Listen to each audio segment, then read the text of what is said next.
आप देख रहे हैं अपना बिहार और आपके साथ मैं हूं विवेक। और कोरोना से लगातार जंग जारी है। इस अपील के साथ हम बुलेटिन की शुरुआत कर रहे हैं कि आप घर में रहें, सुरक्षित रहें, खुद भी जागरूक हों और दूसरों को भी जागरूक करें। लेकिन इस बीच एक ऐसी खबर है जो जागरूकता के उस किनारे पर खड़े उन बुद्धिजीवियों से जुड़ी हुई है जो कहते हैं कि हम समाज के नेता हैं और समाज पे हम एक अच्छा संदेश देना चाहते हैं। कोरोना से जंग में सभी लड़ रहे हैं और बिहार में नाइट कर्फ्यू के साथ कई तरह के आयोजनों पर पाबंदी लगाई गई है। लेकिन लालगंज के पूर्व विधायक हैं मुन्ना शुक्ला, खुद को पाबंदियों से ऊपर समझते हैं। कोरोना काल में मुन्ना शुक्ला ने घर में महफिल सजाई, भोजपुरी एक्ट्रेस अक्षरा सिंह को नचाया, खुद ठुमके लगाए। देखिए जरा। बाहुबली जब लगाता है ठुमका,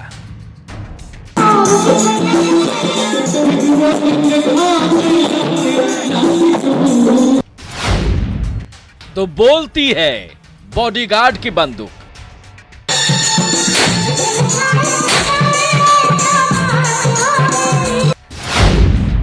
नाइट कर्फ्यू में बाहुबल।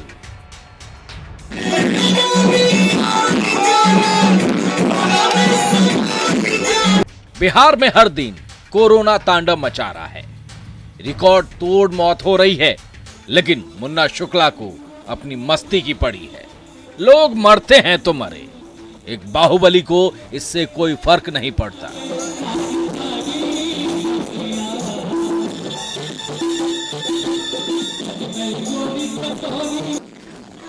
उन्हें तो अपने रुतबे को दिखाना है कि वे सारे कायदे कानून से ऊपर हैं और नियमों की धज्जियां उड़ाना ही उनकी शान है।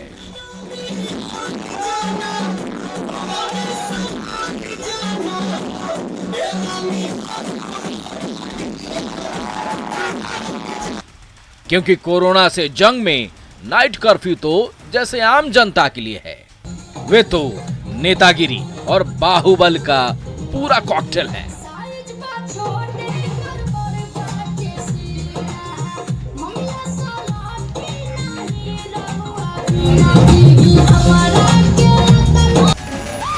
लालगंज में भतीजे के जनेऊ के मौके पर मुन्ना शुक्ला ने अपने घर पर महफिल सजाने के लिए भोजपुरी एक्ट्रेस अक्षरा सिंह को बुलाया।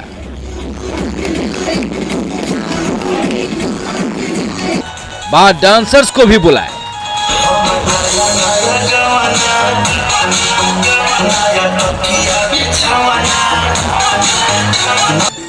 महफिल सजी तो मुन्ना शुक्ला थिरक उठे। तो मुन्ना शुक्ला के बॉडीगार्ड अमित कुमार को रोकने वाला कौन था? पुलिस की वर्दी, पुलिस का हथियार, और क्या चाहिए उसे अपनी हदें पार करने के लिए। वो जब एक बाहुबली की सुरक्षा में हो, हाथ में कार्बाइन हो, तो फिर बिहार पुलिस का ये जवान अमित कुमार भी खुद को बाहुबली क्यों न समझे। लगे हाथ साहिब की शान में बाएं हाथ में ली नोटों की गड्डी, दाएं हाथ में उठाए कार्बाइन और नोट लहराते हुए करने लगे धाई धाई।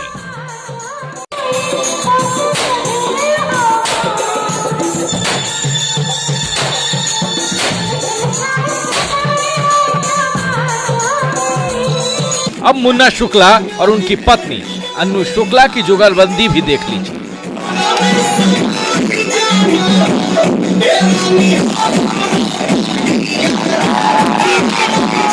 जब रंगारंग महफिल सजी हो, सामने बोल्ड एक्ट्रेस अक्षरा सिंह लटके झटके दिखा रही हो, तो मुन्ना शुक्ला भी कहां मानने वाले थे।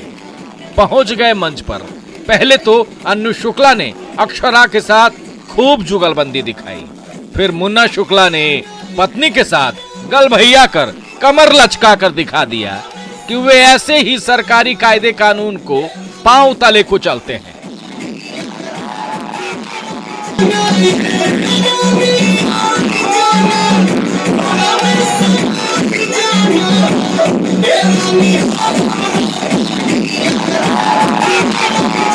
मुन्ना शुक्ला के घर मजमे की खबर न्यूज 18 पर चलने के बाद पुलिस महकमे में हड़कंप मच गया।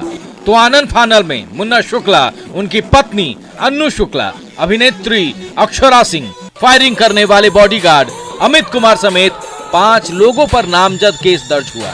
और 300 अज्ञात लोगों के खिलाफ भी लालगंज थाने में थानाध्यक्ष सीबी शुक्ला के बयान पर प्राथमिकी दर्ज की गई है। अब देखना यह है कि ये केस सिर्फ कागजी कार्रवाई है या फिर एक्शन भी होता है। राजीव मोहन, न्यूज़ 18, लालगंज, वैशाली।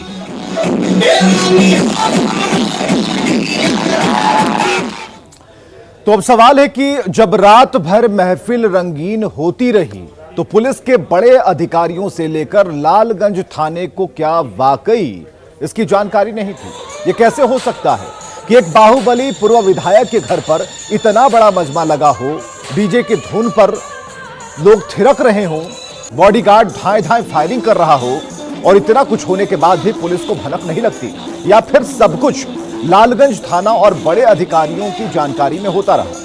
आखिर मस्ती के लिए महामारी को न्योता देना कहां तक जायज है, वो भी तब जब पूरे बिहार में रात 9 बजे से सुबह 5 बजे तक कर्फ्यू लग जाता है। फिर 21 अप्रैल को कैसे मुन्ना शुक्ला ने नियमों की धज्जियां उड़ा दी, रंगारंग महफिल सजाई, सिर्फ इसलिए कि ये नेता हैं, बाहुबली हैं, कानून से इतने ऊपर हैं कि कोरोना इनका और इनके समर्थकों को छू नहीं सकता। और जब न्यूज़ 18 पर खबर चलती है तब जाकर केस दर्ज होता है।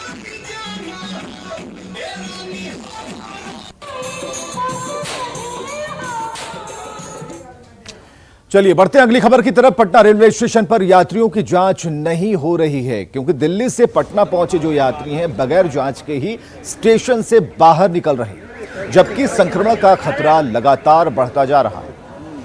मानते हैं कि एक बड़ी लापरवाही इसको मान सकते हैं कि कहीं भी चेकिंग नहीं है। देखो लापरवाही तो है ही, आप जानते ही हो। ये सिर्फ पटना नहीं, ये ऑल इंडिया की बात हो रही है। कहीं भी आप चले जाओ, मैं पहले हैदराबाद में भी था, वहाँ भी कोई चेकआउट नहीं है। दिल्ली में आया, दिल्ली में कुछ नहीं है, क्योंकि मैं हैदराबाद से आ रहा हूँ, यहाँ पे कहीं कुछ नहीं है। कहीं रेलवे को छोड़कर फ्लैट्स में हो रही हैं, रेलवे में नहीं हो रही है। कहीं नहीं हो रही। सुन रहे हैं आप, ये विराज है जो अभी अभी दिल्ली से पटना पहुंचे हैं और स्टेशन पर ये बता रहे हैं कि न सिर्फ दिल्ली स्टेशन पर भी कोई एंटीजन टेस्ट नहीं हुआ, कोई थर्मल स्कैनिंग नहीं हुई, और पटना स्टेशन जब पहुंचे, हम तस्वीरें फिर से दिखाते हैं। देखिए कितने संख्या में यात्री दिल्ली से अभी पटना पहुंचे हैं और स्टेशन के बाहर का ये तस्वीर है। और विराज जैसे कई लोग यहाँ जब पहुंचे हैं तो इनकी कोई जांच की व्यवस्था पटना स्टेशन पर नहीं है। हम विराज से ये बयान इसलिए चाहते थे क्योंकि बार बार लगातार न्यूज़ 18 रेलवे विभाग, स्वास्थ्य विभाग और जिला प्रशासन को आगाह कर रहा है, बता रहा है कि जब भी जो यात्री बाहर से आ रहे हैं दिल्ली, मुंबई से, उनका एंटीजन टेस्ट नहीं कराया जा रहा है तो इससे संक्रमण बढ़ सकता है। हर दिन 2500, 2000, 3000 के आसपास केवल पटना में संक्रमित मरीज मिल रहे हैं कोरोना के। बिहार में यह आंकड़ा 12000 के पार पहुंच गया है। तो समझिए अगर इस तरीके से लापरवाही बढ़ती जाएगी तो क्या हालत होगा। हम जो मुख्य द्वार है वहां की तस्वीर दिखाते हैं कि क्या वहां पे कोई एंटीजन टेस्ट की व्यवस्था, कोई जांच की टीम यहाँ बैठी है। तस्वीरों में देखिए टेबल कुर्सियां लगी हुई हैं, लेकिन कोई जांच की टीम यहाँ मौजूद नहीं है। अब आप समझिए दिल्ली से, मुंबई से जो सुबह में ट्रेनें पहुंचेंगी, उनके यात्री बिना जांच कराए ही स्टेशन से बाहर निकल रहे हैं। और देखिए किस तरीके से जांच की किट ऐसे ही रखी हुई है, कोई देखने वाला नहीं है, कोई समझने वाला नहीं है। ऐसे में आप कल्पना कर सकते हैं कि किस तरह के हालात है। और ये हालात तब है जब कोरोना का संक्रमण इस कदर बढ़ा हुआ है। अब देखिए जैसे तैसे जो किट जांच की गई है, डब्बे ऐसे ही बिखरे पड़े हैं और पूरा परिसर जो है, स्टेशन परिसर, वो खाली पड़ा हुआ है। यानी कि कोई जांच की व्यवस्था यहाँ पे अभी दिखाई नहीं पड़ती है और ट्रेनें यहाँ से निकल रही हैं। आप देखिए ट्रेनें स्टेशन से होकर निकल रही हैं, जो यात्री हैं वो बाहर निकल गए हैं। और ऐसी परिस्थिति में हम ये कह सकते हैं कि एक बड़ी लापरवाही साफ दिखाई पड़ रही है। और विराज जैसे लोग ये बता रहे हैं कि किस तरह से लापरवाही दिल्ली से पटना रेलवे स्टेशन तक बढ़ती जा रही है। किसी भी पैसेंजर का जांच नहीं किया जा रहा है। और जो न्यूज़ 18 के कैमरे में तस्वीरें कैद हुई हैं बताती हैं किस तरीके से ना कोई जांच की व्यवस्था यहाँ पे है और ना ही कोई जांच की टीम। टेबल कुर्सियां लगी हैं, लेकिन कोई जांच करने वाला यहाँ मौजूद नहीं है। ऐसे में आप कल्पना कैसे कर सकते हैं कि जो संक्रमण बढ़ रहा है उसके चेन को कैसे तोड़ा जाएगा, जबकि सरकार लगातार लोगों से अपील कर रहे हैं, मुख्यमंत्री भी लोगों से अपील कर रहे हैं कि कोरोना के गाइडलाइंस का आप पालन करें। लेकिन जब जांच ही नहीं होगा तो आखिर ये कोरोना संक्रमण का चेन कैसे टूटेगा। कैमरा पर्सन दीपक के साथ Amit Kumar Singh, news 18 Patna railway station. और कटिहार से भी खबर है कि कोरोना के बढ़ते मामलों को लेकर प्रशासन अलर्ट है। प्रशासन ने कई इलाकों को कंटेनमेंट जोन बनाया है। रेलवे अधिकारियों और कर्मचारियों का आवासीय इलाका साहेबपाड़ा कंटेनमेंट जोन में बदल दिया गया है। सुब्रत की ये रिपोर्ट देखिए।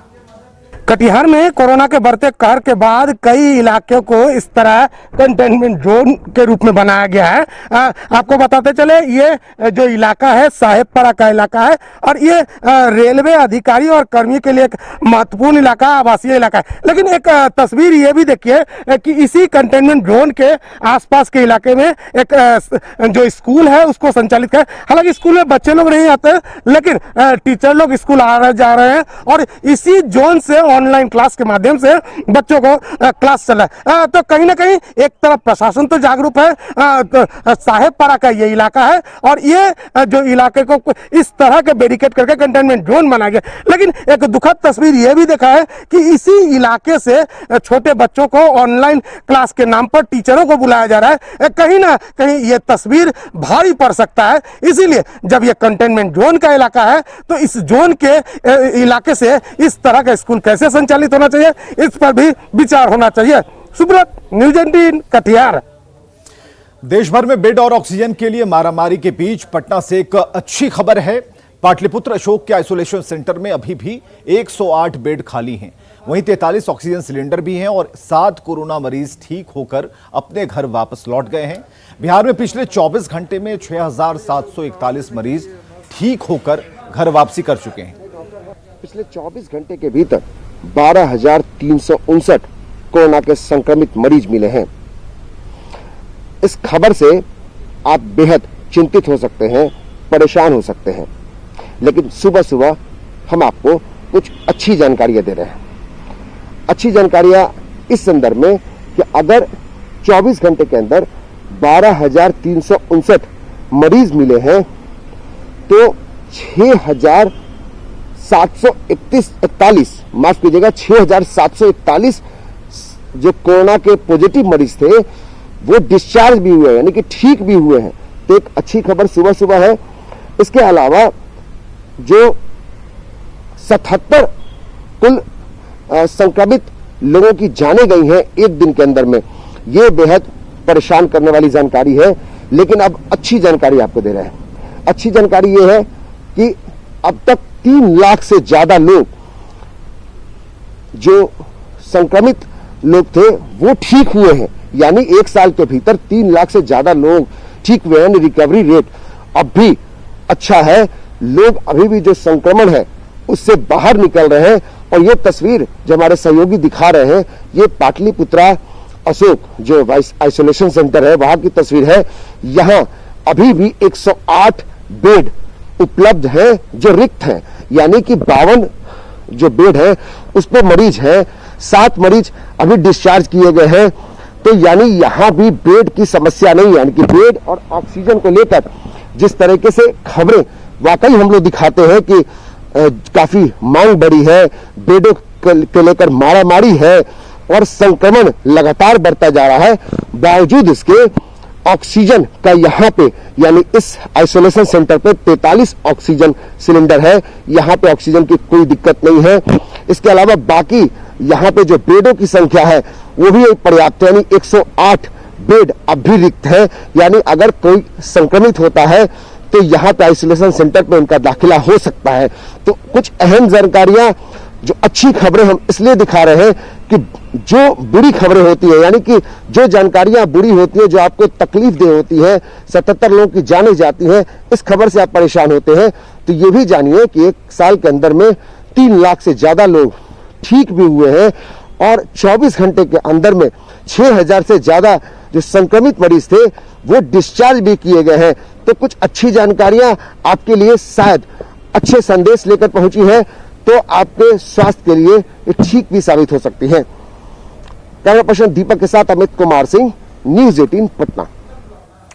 कोरोना संकट के बीच हजारों लोगों की नौकरियां गईं, लेकिन इस बीच कई लोगों ने आपदा को अवसर में बदला और अपना कारोबार शुरू किया।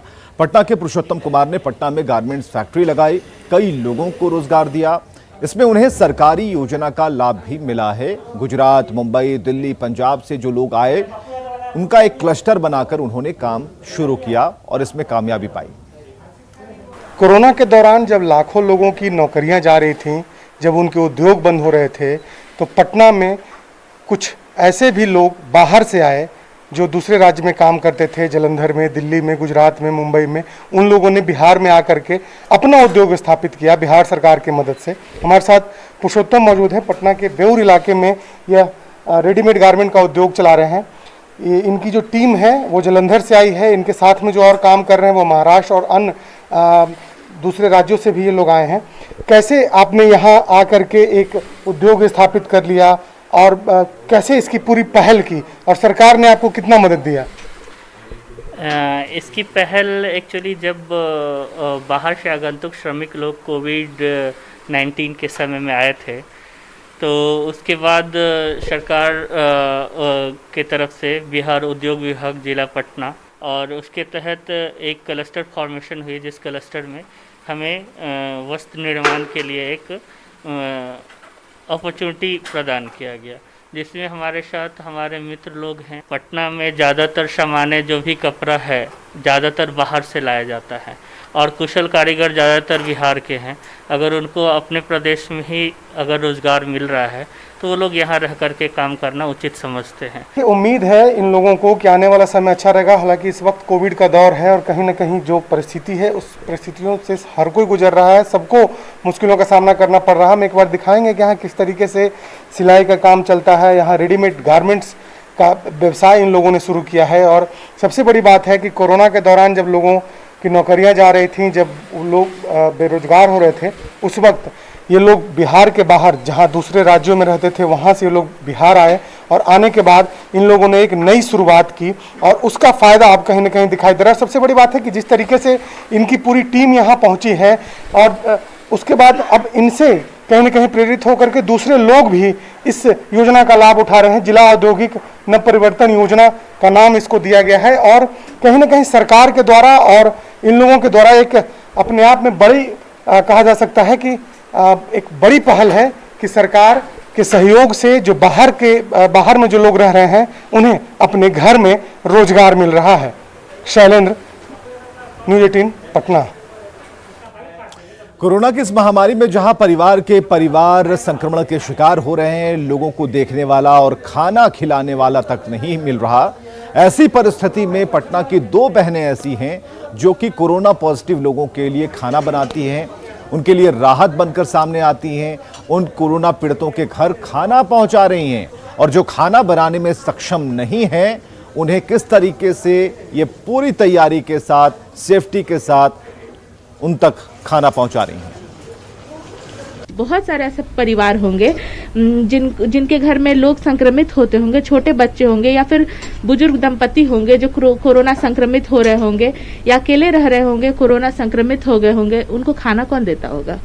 तो लगा कि उन लोगों के लिए कुछ किया जाए। हम सोचे थे कि अपने घर से 2 से 3 किलोमीटर तक भेजेंगे, लेकिन मेरे दूसरे दिन से हम 11 किलोमीटर तक भेजने लगे। हम इंदिरा नगर, पाटलिपुत्रा, बोरिंग रोड, नाला रोड, कदम कुआं, राजेंद्र नगर, कंकड़बाग, ये पूरा एरिया कवर कर रहे हैं। बस इतना सोचे कि इस साल 1 साल में बच्चे का बर्थडे नहीं मनाएंगे, खुद का बर्थडे नहीं मनाएंगे, मैरिज एनिवर्सरी नहीं मनाएंगे और वो जो सेविंग होगा ना, पर त्योहार में कपड़ा नहीं खरीदेंगे, वो सेविंग यहाँ लगाएंगे, बस और कुछ नहीं है। और वो सेविंग ही एनफ होता है। और हमको काफ़ी लोग फ़ोन कर रहे हैं कि मेरे से कुछ डोनेशन ले लीजिए, हम आपको आपके अकाउंट में पैसा देंगे। गुजरात, मध्य प्रदेश, महाराष्ट्र जैसे राज्यों से फ़ोन आ रहा है कि हम लोग माइग्रेट बिहारी हैं, बिहार से बाहर हैं, बिहार के लिए कुछ करना चाह रहे हैं, लेकिन हम लोगों ने डोनेशन के लिए साफ मना किया है।